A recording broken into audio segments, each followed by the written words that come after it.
Family, I have the privilege of introducing our next keynote speaker, Greaves, who, together with his wife and family, own and operate, alongside a talented team of staff and volunteers, a ministry called Mending Wings, one of the largest nonprofit Native American Christian youth organizations in our country. Corey is a graduate of Lincoln Christian University in Lincoln, Illinois, and a veteran youth pastor of over 28 years. He has served as youth pastor for the American Indian Evangelism Association, where he pastored the largest Native American youth ministry in Churches of Christ and Christian church denominations. He also has served as youth pastor for the Presbyterian Church USA, where he facilitated the growth of the largest Native American youth ministry in the Peace USA. Corey's passion is to see Native youth and families restored to wholeness and walk in beauty by the strength of Yeshua within the cultures that he gave us, fully Indian as followers of the Jesus way. He is a gifted speaker and teacher and a common human being, and has spoken at colleges, universities, churches, conferences, youth groups, and organizations across our country. He seeks to bring reconciliation between the body of Christ and Native people by dealing with real issues, both historically and contemporary. He holds a passion for his people and a love for the Creator.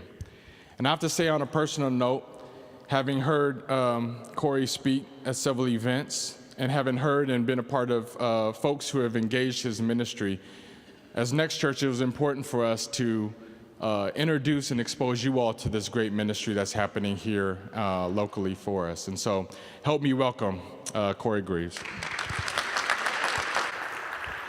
Okay, Sheikh Mayatski, Nashwaniksha Kweshkwesh, Kushiapotimki, Corey Greaves. I don't know what I said either, but it sounded cool, didn't it? So, how does this thing work? Someone want to help me out? I don't know how this thing works. I need it up here. Good to be here with you this morning. Thank you. Do I need to pull it up? Need a wrench? All right, I'll just put my old man eyes on. And there we go.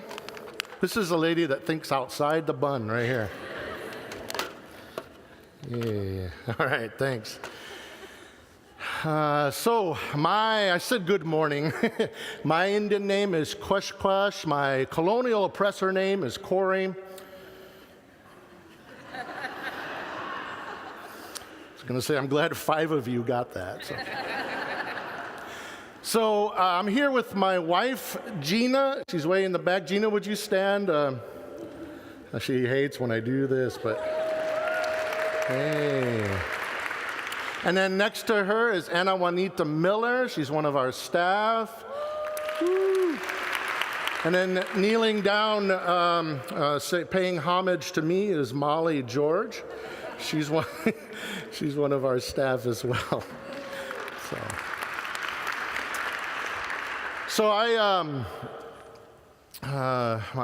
My mother, just tell you a little bit about myself.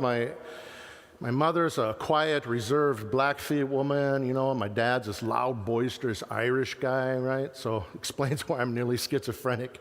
So you might see some of that come out. I'm extremely ADHD, so I get off track. Squirrel. I get off track real easy. But it was really cool growing up because I could play cowboys and Indians all by myself. And I almost always won, so it's all right. So we come from we come from the YAKAMA Nation. Boom, right there. We have 14 tribes and bands that make up what we call the YAKAMAs. How many have been over to our neck of the woods? Yeah, you've been to the casino, haven't you? Yeah. I was talking with Tony Campolo a couple years ago, and he goes, "Man, you Indians really got us back." I said, "What are you talking about?" He says, "Man, we came here, we got you drunk, and we took your land." He says, "Now you're getting us drunk and taking our money at those casinos." And I slapped him on his head and walked away. Good man. So it's cool, we get to go around and meet a lot of people, travel around, speak a lot of places. But I love to tell jokes. I like to make people laugh. which oftentimes it doesn't happen because I only know like the same 5 jokes, and our teenagers get so sick of it because they travel with us doing some stuff with our Dance and Our Prayers program. I'll tell you about that in a moment. But anyway, so I just want to tell you a joke real quick, all right? Cool. All right, just get us laughing, get us comfortable with each other. So, this guy walks into a bar, right? And he goes, I'm a wigwam, I'm a teepee, I'm a wigwam, I'm a teepee. And the bartender says, calm down, man, you're too tense.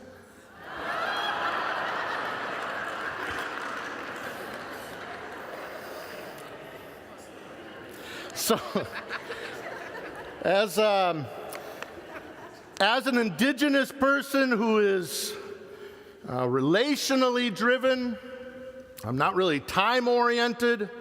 I'm going to do my best to run white man's time this morning and not Indian time. So even though I was told that Indian time is it's a lot more Christian because it's full of grace and mercy and it's generous, and whereas white man's time is legalistic and it's binding, and so, ooh, we got quiet all of a sudden. Yeah.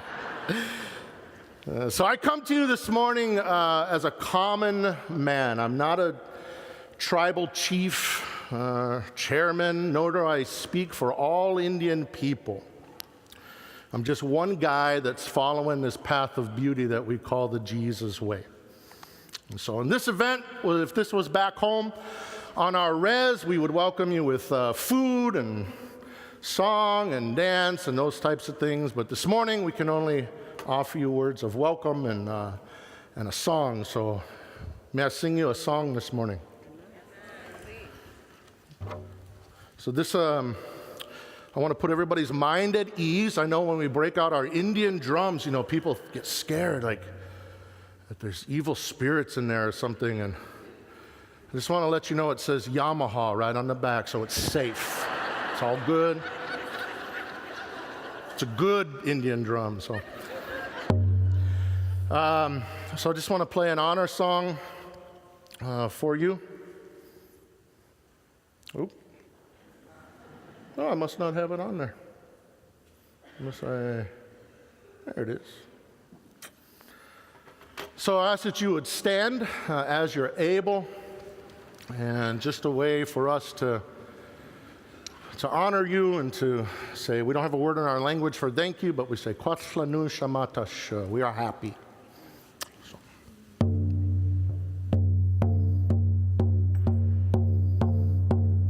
Hip me de mane, don dilio no de nigamastu, kima witane.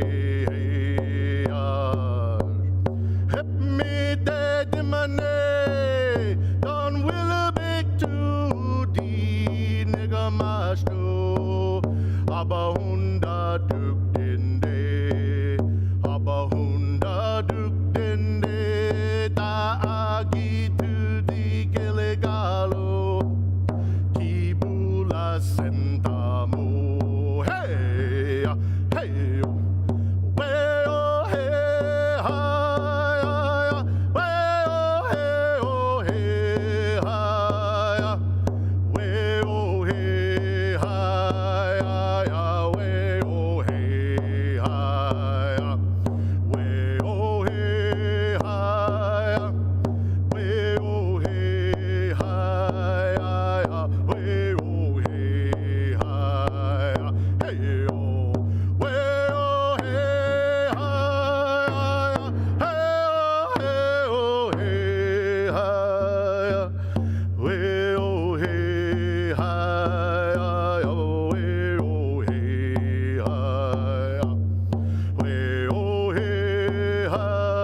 I was thinking about getting you all up to dance because we love to watch white people dance, but I said, nah, better not today.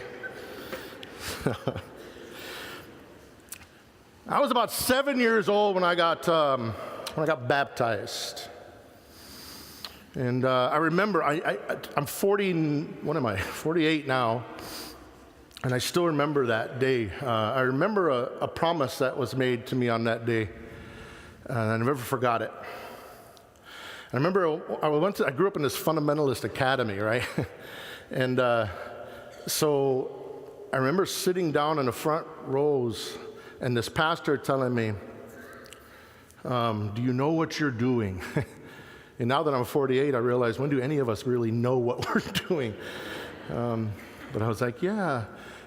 But I remember something he said. He said, Yeshua said this. I love to use Jesus' tribal name. Please don't forget, Christianity is tribal roots. And he said, no one will ever be able to pluck you out of my Father's hand. Oh man, I don't know what it was, about 7 years old, but that meant something to me, right? So I held on to that, and I've never forgotten that.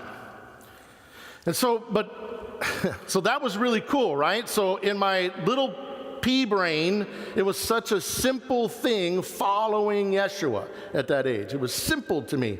But as I grew up, I later found out that now I had to become a Christian. See, and I found out that those were kind of two different realities. And that's where things began to get really complicated for me, because someone said, well, now you need to be a Calvinist. And someone said, no, an Armenian. Somebody else said, no, you have to be a Pentecostal. No, a Presbyterian. No, a Methodist. No, a Lutheran. On and on it went. An Anglican, I remember that one. And then I had to decide what version of the Bible I was going to read. Was it going to be the Revised Standard Version? Right? Was it going to be the King James Version? Because that's when I really began to feel sorry for non-English speaking people, because apparently only they got the authorized version of the Bible. All those German speakers, they didn't get it. So King James. So anyway, so all through all that nonsense, and then finally I just landed on the NIV, right? The New Indian Version. And then things got less complicated kind of for me after that. So I grew up attending all these different denominations who all had this, kind of right way to follow Yeshua, and then comes Bible college, right? So I show up at Lincoln Christian University, well, it was Lincoln Christian College at that time, but Lincoln Christian University in Lincoln, Illinois, carrying my NIV, and I started my Bible college journey. Now, during that 7 years, because I was on the 7-year program at LCU, I was told that the Bible had some things to say about my native culture that I didn't know before. So I was told that the Bible said things like this: touch not the unclean thing. Come out from among them and be separate. When we are in Christ, the old has passed away, and behold, all things have become new. What fellowship does light have with darkness, right? So all those things, what that meant to me, how I read it, was that I needed to leave my Indian ways behind me, because I now have a new identity in Christ, and it was not Indian. And the Bible has been used to demonize just about everything important to our cultural sense of being. And so while Yeshua found me at this young age of 7, the church began to lose me at the age of 19. And so during this time at college, I hung out a lot at the American Indian Center up in Chicago, and there were a lot of AIM guys there. Everybody know what I say when I say AIM? American Indian Movement guys, right? So I hung out with a lot of those guys as well, and during that time, I began to learn a lot about our native history, particularly our native history with the church. And so the stuff that I learned at that time really set me on this journey of realizing that Christianity has never really been good news to us as native people. So one of the things that I learned, we started with this guy. So who is that? And don't say Jesus, right? Or Napoleon. Who's that? Huh? Yeah, so in 1492, Hey, look how brainwashed we are, eh? So in 1492, when we discovered old Chris out there floating around and lost in the Caribbean, and we took him in and nursed him back to health and gave him some fresh water and some bananas and some Havana cigars and sent him on home. There were about, and statistics vary, but about 150 million native people in what is now North America. So 400 years later, there's about 230,000 of us left. So from 100 mil to 200,000, one of the greatest examples of cultural genocide or ethnic cleansing in the history of the world, all that took place right here in the good old US of A, and with the direction and the blessing of the church. So Christianity's not really been good news. And so the way the gospel came to our people is, you guys are sinners.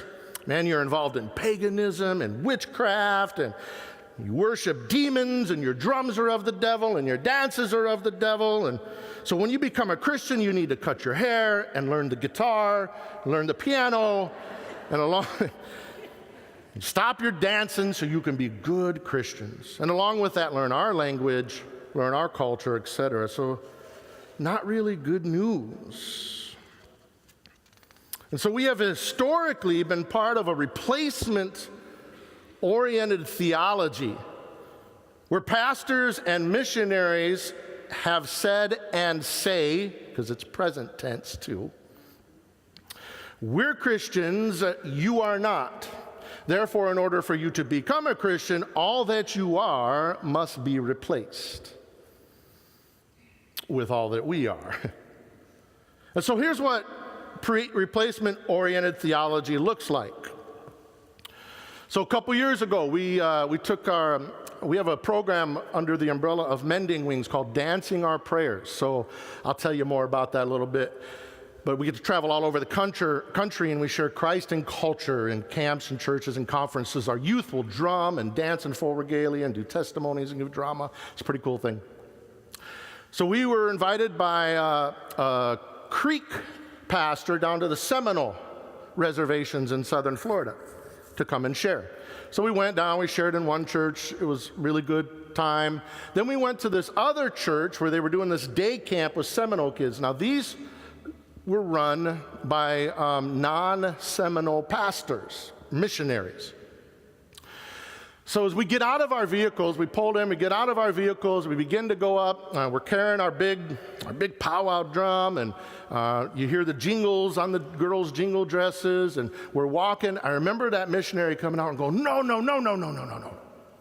we can't have that here. I think he thought we were like break dancers or something, because he knew we danced. He must not have known we did that. And he said, this is Christian. We don't allow that stuff here. And I remember our kids were being really upset. And they're like, let's get out of here. You know, teenagers, let's protest, right? And I said, hey, let's turn this into a teaching moment, right? So let's show them we're better than this. We stayed, we'd helped out with the camp, played with some kids. I said, tonight when you go into the church service, I want you to observe. So just sit there and I want you to watch everything. How is it set up? What's the language used? What kind of songs are they singing? What instruments are they using? So they were looking at the flags, which was an American flag and a Christian flag. There was no Seminole Nation flag. All the songs were European songs, the hymns, right? All the instruments were European, Western in style, and so on and so forth. But there was a drum set up on the stage. And I got to thinking to myself, now, this is replacement-oriented theology. What if, is there anybody drummers in here? Do I have any drummers in here? Got one here, a couple. I can hardly see anything with these lights, I'm sorry. All right, so I was thinking to myself, with this drummer, let's say the guy that's the drummer is 40, 50 years old. He thinks he's still a young buck. And so he goes out to play some b-ball with the teens on Saturday night. So he's out in the court, and he's trying to do his stuff, you know. And then he sees the hoop, and he begins to go for it, man. He like that? And he went up for a layup. Oh, and he twisted his leg. And he's like, white men can't jump. And He went back, had to go to hospital, he broke his ankle, had to get in a big cast. The problem is he was worried, how am I going to play drums tomorrow morning in church? Because I need this foot to play that bass drum. So he gets there on Sunday morning, and he hobbles up to the stage, and he looks at that bass drum, and he gets an idea. And he goes up, and he takes that bass drum, and he pulls it out from underneath the Zildjian cymbals. Turns it on its side. He goes outside and gets a stick. He rips off some of his shirt, wraps it around the stick, and he sits down, and he begins to worship. Hey, hey, hey, hey, well, hey, hey. Now, why are we told that's not Christian? I've got a place in the church. But if we turn that bass drum back up on its side and push it back underneath the Zildjian cymbals, oh, it's holy once again.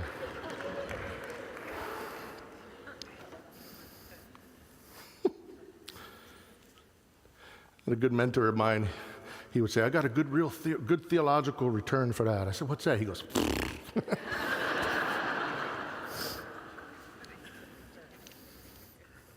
You see, when missionaries and churches treat us like that, it screams to us, man, loud and clear, that they don't value us.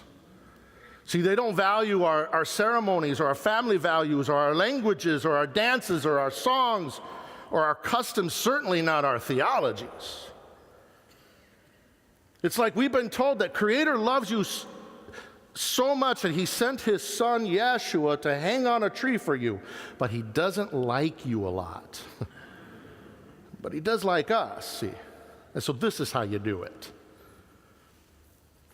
So as I graduated from college, I grow into a man. I wanted to be fully native, right? As I followed the Jesus way, but the church told me that I couldn't be fully native because our cultures were of the devil. Whereas, Republicans and capitalists, those guys are Christians. But not that dancing, sweat lodge, sage burning stuff, man, that's like idolatry. And for 16 years of youth ministry, most of that time under non-native leadership, good people, but didn't have a clue what they were doing when it came to working with our folks. I had to abandon my sin-stained culture to embrace somebody else's sin-stained culture. As if to say that one expression of humanity's worship in its cultural ways is better than another. And for a lot of our history with the church, that's been our story. But I look around this morning, we have a saying, we say, "Tlahui and minainuma," you're all my relatives. You're my relations. And I say relatives, I don't want that to be our story anymore. And I love the church, and I love our people. I love them way too much to allow them to continue on this trajectory that they're on. So all this frustration kind of boiled over for me in 2005 down at Manal School in Albuquerque. All right? You guys know Manal? Okay. So I was working with the PCUSA. At the time, we just got done with a week-long Native youth conference there. This week was the proverbial icing on the cake for me. Because the only thing that made that a Native youth conference was that there was Native youth there.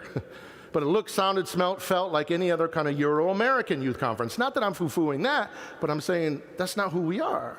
So it should be different. So everyone else had gone home. At the end of that week, I had 1 day left before my flight went out. And I went into the only air-conditioned building that I knew of on that campus. It was a little tiny library. How many have been to Manal? Do you know what I'm talking about, that little library? Is it still little? It's been years since I've been there. I remember there was like 5 bookshelves and 5 computers and a couch. And I remember the couch because I was really tired, my body, right? And I lay down on the couch, but my mind, man, it was going. And I had it. I was done following Jesus in another way, right? So I remember getting up and I remember pacing back and forth. I think I was cussing at God and stuff. I figured his shoulders were big enough to take that. And as I pass back and forth, I'm not one of those people that say, hey, God told me. Because I think that gets thrown around a lot to justify things that we want to do. But I got a clearer vision that day than anything I'd ever gotten. And it came in a prose. And it said, my people were here long before the others cast their sails to the wind. Before the tears of innocence like a heartbreak would descend, and my people spread like eagle's wings across the mountains and the plains. Now our feathers have been broken, but the eagle still remains. And Corey, that's what you're to be about, is mending the wings of your people so they can fly again. So I remember calling up my wife.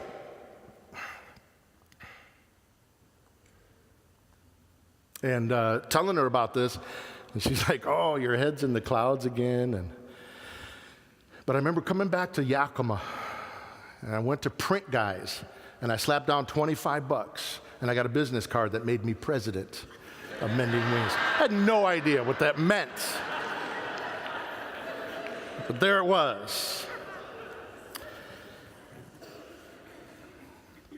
And so since that time, we've grown to be one of the largest Native youth ministries in the country, which is just to say that we get to speak into the lives of hundreds of Native students. One of our, I suppose you could look at that for a second. Yeah, aren't they cute? They're brats. So one of our, like I said before, under the umbrella, how am I doing on time? Great? They said great. So under the umbrella of Mending Wings, I said, are many different programs. One of these programs is called Dancing Our Prayers. So these are teams of youth, and like I said, we travel all over the country, church camps, conferences, and we share Christ in our culture. And so our youth will drum, they'll dance in full regalia, they'll do drama, they give testimony. I get up and I jib-jab around about some of these justice issues between the church and Native America. Most of the church doesn't even know it has justice issues, except that the building that you meet in on every morning is on stolen land. So what do you do with that? What do you do with it? That's justice. We want to run off to Timbuktu to do justice. We haven't taken care of what we've done here yet. Is that right? Not saying anything that's not right.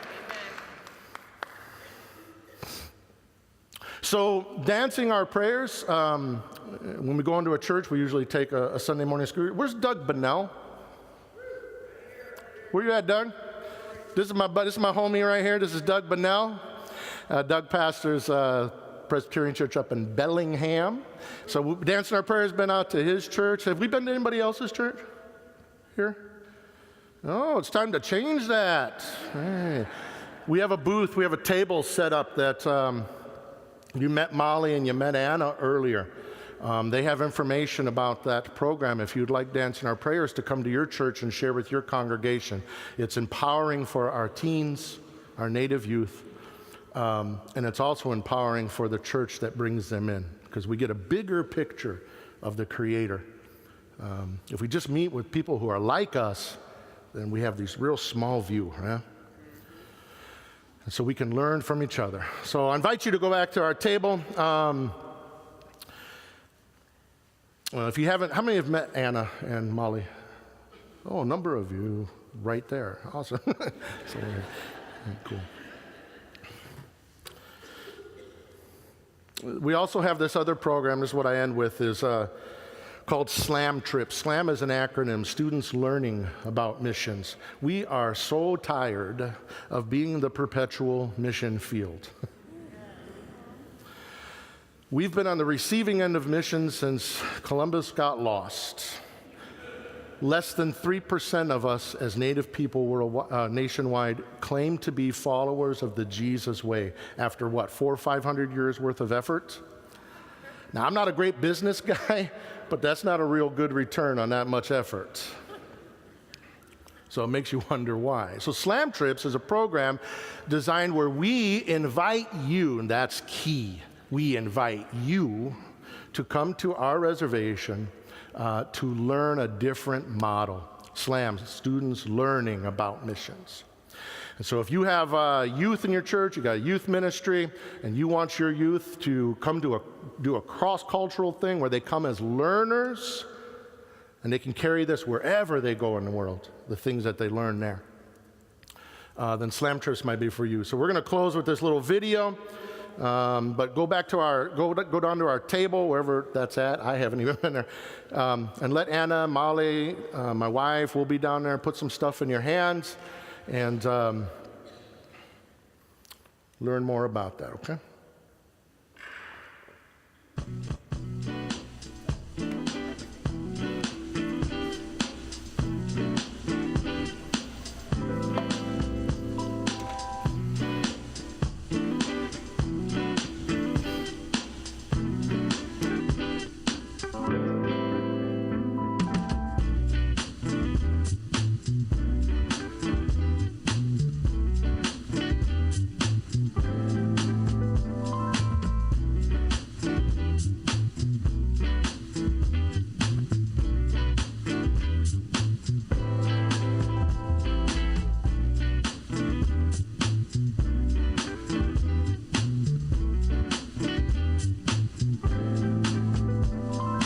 Students learning about missions.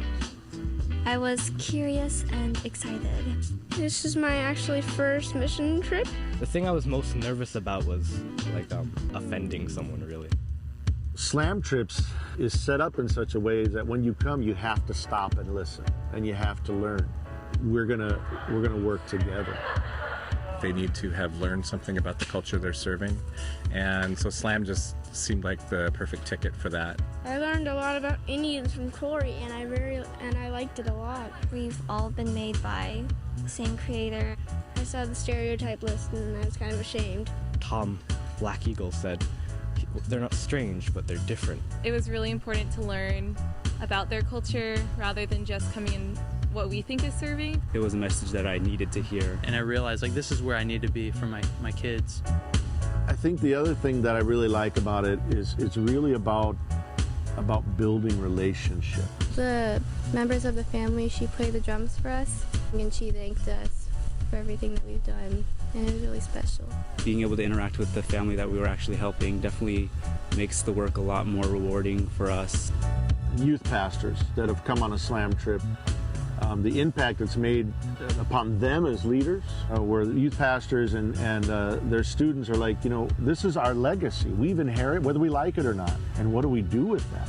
How do we help to facilitate healing between our peoples? Now they walk away with this fresh understanding and a passion to do something about it. Makes you think about your own life and how appreciative you should be. You just get to take all that information home and take it back and be able to share it with others.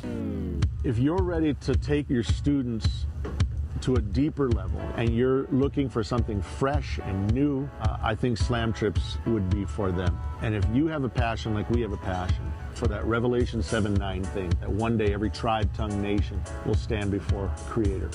If you have a passion for that as well, SLAM is a great way to come and enter into relationship with us where we can be co-laborers in Christ in making that happen.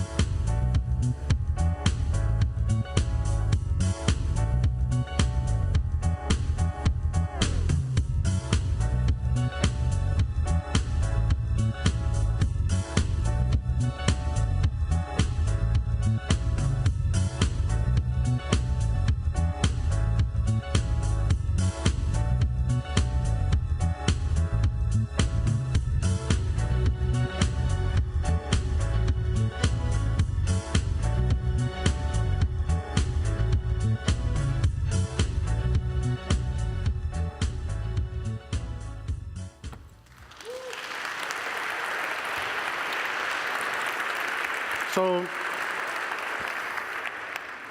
where'd Glenn go? Oh, am I supposed to do something? Or? Yeah, I feel we didn't set you all up well to ask questions, but I'll do my best to field questions if you might have them for Corey. Yeah. I'm gonna run or briskly walk. Briskly.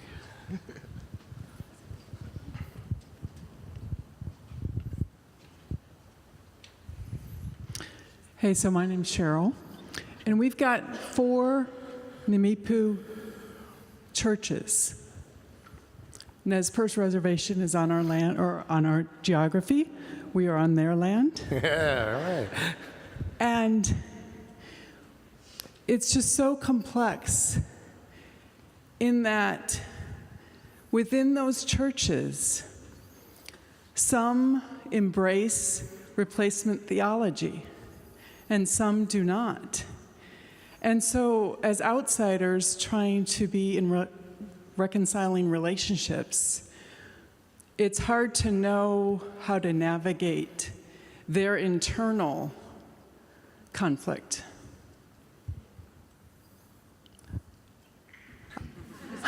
Yes, it is. Yes. Is that a question, or you just?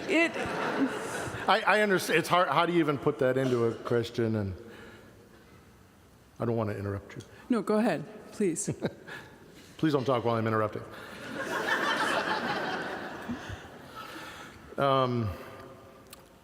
Yeah, you'll run into this a lot, particularly in the Southwest. So kind of what we're doing is, if you got to put a label on it, we call it contextualization, right? And so,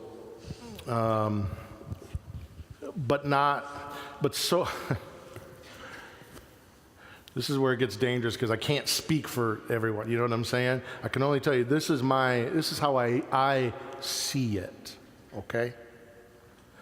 That some people have been, that colonization and missionalization, is that a word? It is now, has really done a good job. It's done what it's supposed to do. Colonialization has many different phases. Kind of the final phase of colonialization is the colonization of consciousness. And so when the colonization of consciousness happens, then you basically cease to exist as the Creator had made you. You become something else. And it starts from the inside and works its way out. And I know that that's happened to some people. You have to walk, you have to tread, you can't, if you walk in and say, no, you do it this way, then you become the same thing that, so you walk safely.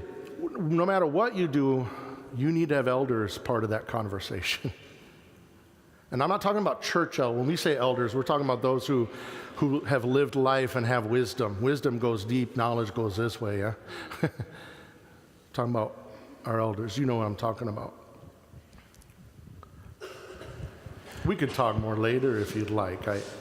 We have maybe time for one more question, and then a reminder that we have a talkback session that you can find in the app during lunchtime that you could engage with Corey as well. And so I saw a hand over there, and maybe we'll address that question and then close. Thank you.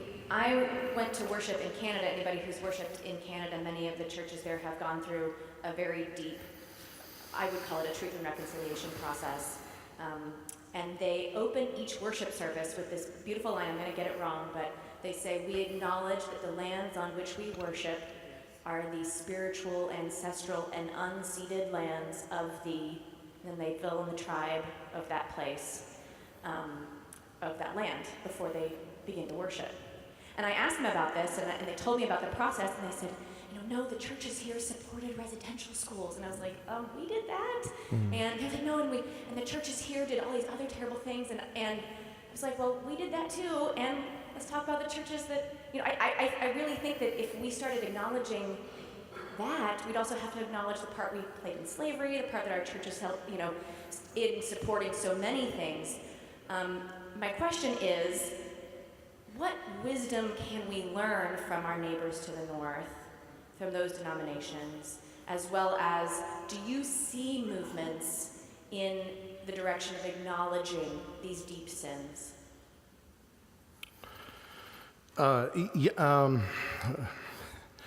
First of all, I want to say, you had mentioned, but then we'd have to start acknowledging slavery. Well, of course you do, and you should, you know.